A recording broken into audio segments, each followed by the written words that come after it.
and Al-Qarafi being in the 7th century Hijrah. But they held the opinion that it was not outright bid'ah, but it was disliked. And so what they said is that if you do it in places, fi amakin shahira, if you do it in well-known places, he said, مثل المساجد والجماعة. If you're going to hold this as a collective act, and you're going to gather at the masjid places, and they said, no, this is definitely should not be done, but rather it can be nadab, it can be praiseworthy, as he says, munfaridan, if you do this by yourself and in your home. So again, this is the opinion of Al-Qarafi and some other latter-day scholars from the Malikiya that said, we agree with those that came before us that it should not be a communal practice, but we find some disagreement that it could be done as individual acts of devotion. And this is the part that I want to actually emphasize here. The more important commentary and the insight that is very important for us to consider is that when it comes to acts of worship and devotion, we have become so accustomed to everything being spectacle. And what I mean by spectacle is the idea of doing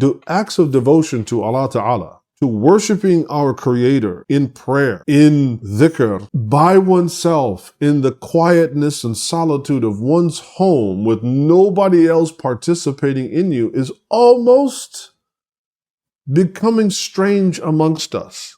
That everything has to be a qiyam. Even when we have a qiyam, there has to be food. I mean, we're supposed to have this qiyam tomorrow night, which is not the 15th of Sha'ban. And when we were discussing what we wanted to do in terms of, preparing for it, I said, well, should we have food and this and that? Like, why do we need to have food? If you're coming to the masjid at night to hear a program about Ramadan and preparing for Ramadan, as well as don't forget about the month of Sha'ban and our devotions in that month, why do we need food? Why do we constantly have to stuff our mouths and be entertained and proverbially wined and dined when 99 out of 100 of us are not missing any meals? We have plenty of food rotting in our refrigerators, and our cupboards are stuffed with things we're probably going to throw out because they'll go bad before we can even use them. And so there is definitely a wisdom, there is a hikmah, and there is a fa'idah, there's a real benefit in the opinions of the early scholars, that when you delve into their writing, you will see that they're just not saying, in the absence of a verifiable nas or verifiable proof.